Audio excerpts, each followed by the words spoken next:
Ces hommes ne sont pas des militaires comme les autres. Ils sont tous rugbymen et appartiennent au 15 du Pacifique. Constituée de militaires issus des 3 armées, cette équipe est unique en son genre. Originaires des îles du Pacifique, ces combattants, souvent déployés en opérations extérieures, sont aussi des sportifs impressionnants. Bien plus qu'une équipe de rugby, le 15 du Pacifique est une famille qui aime entretenir le souvenir de ses anciens et partager les traditions de l'Océanie. Une équipe du Journal de la Défense les a suivis lors de leur dernière tournée en Nouvelle-Calédonie. Nous vous invitons à venir transformer l'essai avec eux. Donc direction le hall 6. 8h du matin, aéroport de Roissy-Charles de Gaulle. La délégation du 15 du Pacifique, une quarantaine de personnes dont 25 joueurs, est au complet. C'est la 3e fois depuis 2010 que la sélection se rend en Nouvelle-Calédonie pour une tournée sportive. Après avoir parcouru les 17 000 km qui les séparent du Pacifique, les joueurs foulent enfin le sol calédonien.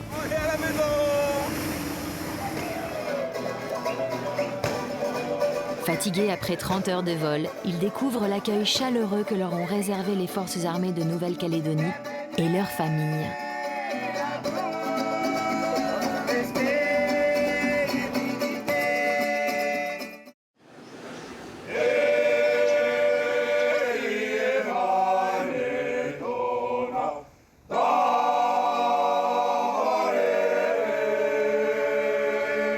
Pour leur premier jour sur l'archipel, l'équipe se rend à la base de défense de Nouméa pour se présenter au chef d'état-major interarmé des forces armées de la Nouvelle-Calédonie. Permettez-moi, avec respect et humilité, de vous souhaiter la bienvenue ici au FANC, les forces armées de Nouvelle-Calédonie. Cette joie et ces valeurs que vous défendez, essayez de les faire rayonner ici, aussi en Nouvelle-Calédonie, pendant votre séjour. Ah, aviateur. Militaires avant d'être rugbymen, ces guerriers sont issus de l'armée de terre, de l'armée de l'air, de la marine et servent dans les unités métropolitaines.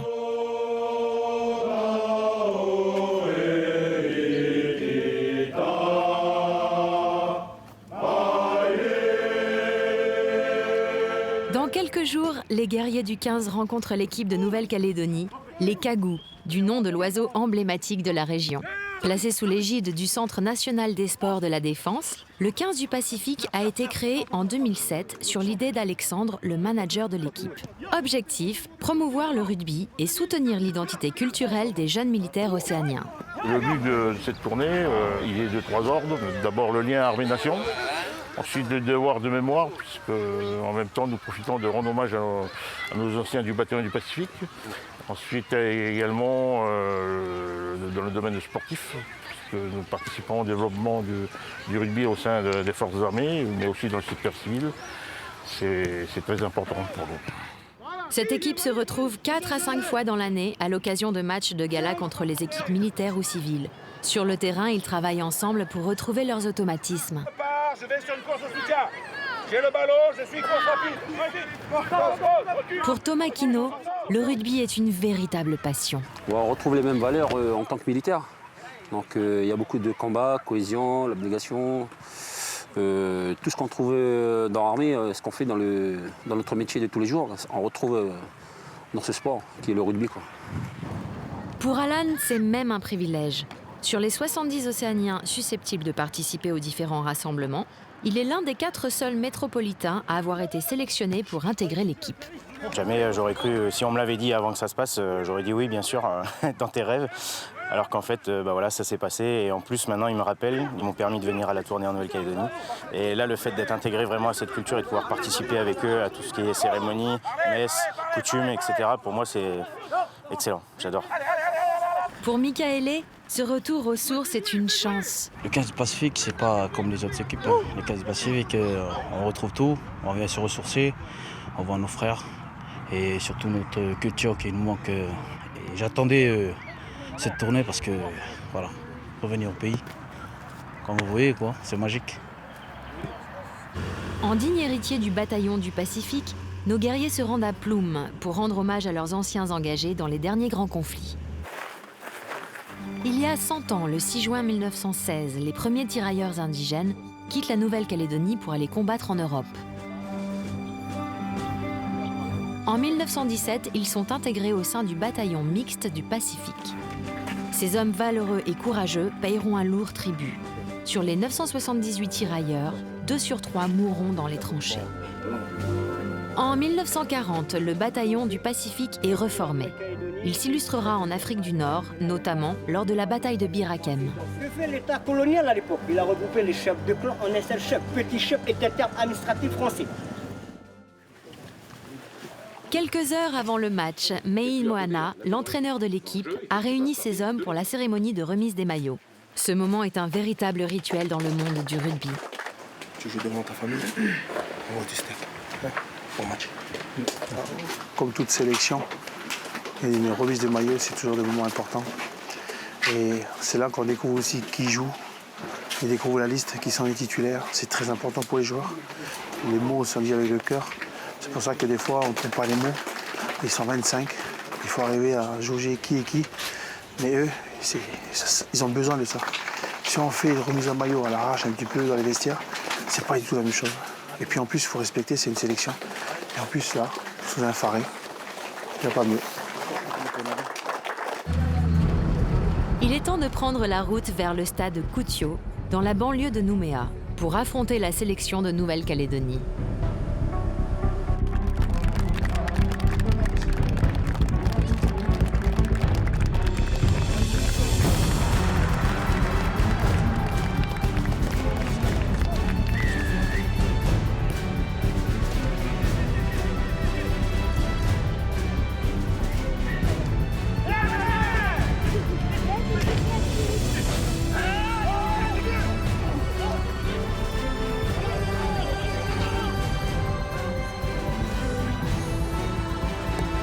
Sur le terrain, l'affrontement est explosif.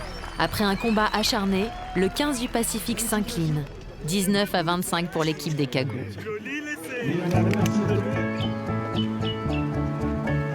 Entre cérémonie, entraînement et récupération, les journées s'enchaînent. Sur la tête. Je frappe le coup d'ici, je me redresse et je tire sur le côté.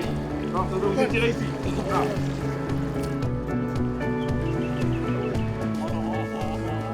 Ramène les bras à l'intérieur et je le tiens. 30 secondes. Celui qui travaille devant, inspire sur l'expiration.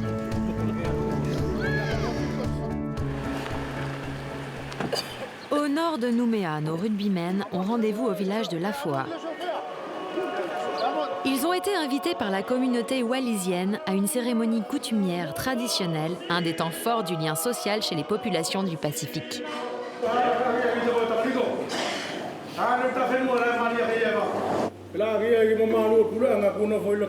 L'occasion pour Alexandre, Michaëlé, Thomas Kino et les autres de renouer avec leurs racines océaniennes et profiter de leurs proches à travers le rituel du kava. Ce breuvage traditionnel océanien est produit à partir de la racine du poivrier. Selon la croyance, il permet de rentrer en contact avec l'au-delà et créer du lien social. Ici, retrouver cette cérémonie, c'est toujours grandiose. Nous, on vit rarement ces cérémonies-là en métropole. Donc c'est vrai, quand on revient sur le caillou, on va dire, dans nos terres natales, c'est que du bonheur de retrouver toutes les familles, nos proches, aussi nos amis. Donc montrer aussi à nos anciens que même si on est parti en métropole, on n'oublie pas d'où on vient, quoi. Respectueux des traditions, nos guerriers du Pacifique sont considérés comme des grands frères auprès des jeunes de l'île. Sur le stade du Mont-d'Or, dans la banlieue de Nouméa, c'est leur goût du sport et leur parcours militaire qu'ils viennent transmettre à ces rugbymen en herbe. Oh, le stade ici, c'est un stade de foot, c'est comme ça. Ouais, voilà, c'est ça. Tout petit. Aussi des ballons de... Ici, il n'y avait rien, il n'y avait presque rien là. Et j'ai appris à jouer au rugby comme ça, ici. Ce que je veux, c'est qu'on apporte un souffle au rugby calédonien, quoi. Donc ça permet de dire aux jeunes qui sont ici, vous voyez, il y a un chemin qui peut être tracé pour vous.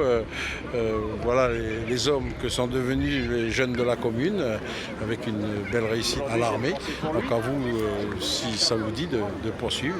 Et avec le sport, avec le rugby et les valeurs que ça véhicule. 14 juillet, Aujourd'hui, la pression est forte pour nos militaires rugbymen. Dans quelques minutes, ils vont défiler sur leur terre et devant leurs proches. Pour moi, c'est un grand honneur en fait, de défiler ici. C'est la première fois dans ma vie. Et voilà, c'est une grande joie que je présente ici avec les frères du 15 du Pacifique. Là, de fouler les terres calédoniennes, ça nous ramène un petit peu l'âme de nos anciens au pays, quoi. Et c'est très important pour nos familles de voir un petit peu ce qu'on fait en métropole et ce qu'on sait faire avec le 15 du Pacifique. Pour la deuxième fois de son histoire, cette sélection de rugby militaire est appelée à défiler pour le 14 juillet. En 2011, elle avait déjà fait forte impression en remontant les Champs-Élysées. Pour Alexandre et son papa de 94 ans, ce défilé a une saveur toute particulière. C'est la première fois qu'une section constituée originaire des Trois-Îles défile ici. C'est une première. Mon papa est ici. C'est un des tout premiers volontaires de Wallis-et-Futuna en juin 1947, 94 ans. Je pense qu'il est très ému, et moi aussi. Et je suis content. Et je suis content que mon fils, il est là. Parce qu'il pense toujours à nous-mêmes. Il pense toujours à Wallis. Il pense toujours à son papa. Merci beaucoup, la France. Le défilé s'achève par un impressionnant haka du 15.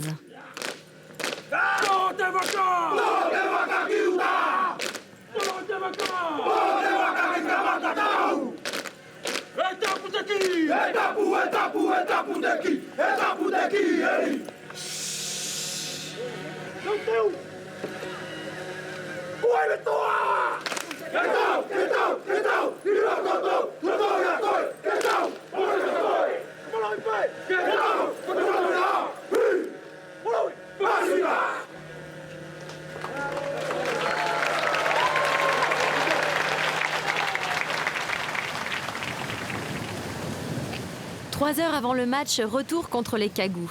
Meï Moana emmène ses joueurs le long de la côte pour leur transmettre le souffle de la victoire. Ce soir, c'est pas possible. Faut pas croire qu'on va gagner comme ça. Ils seront préparés. C'est pas possible qu'on perde. Ça marche? Yo!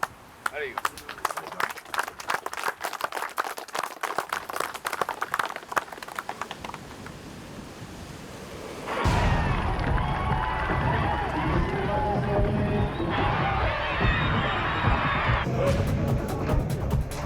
Les joueurs du 15 du Pacifique entrent dans l'arène. Visage tendu, regard déterminé, nos guerriers sont prêts pour le combat. Ils veulent prendre leur revanche.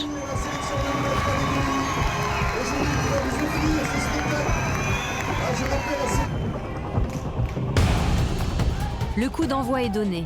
Ils donnent tout sur le terrain, n'hésitant pas à aller au contact.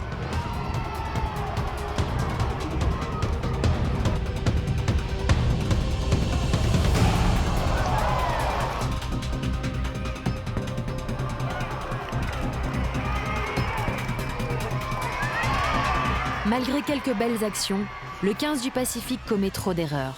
Et la hargne de l'équipe adverse a raison de la détermination de nos guerriers. Peu importe le résultat final, pour Meï Moana, Alexandre et tous les joueurs, le défi est relevé. Ils repartent avec des souvenirs plein la tête et forts de cette aventure humaine au bout du monde. Nos guerriers se préparent à repartir en métropole. À leur retour, certains regagneront leur unité. D'autres partiront en opération extérieure ou seront mobilisés sur l'opération Sentinelle. Même à des milliers de kilomètres de leur terre natale, où qu'ils soient dans le monde, tous resteront toujours des guerriers du Pacifique.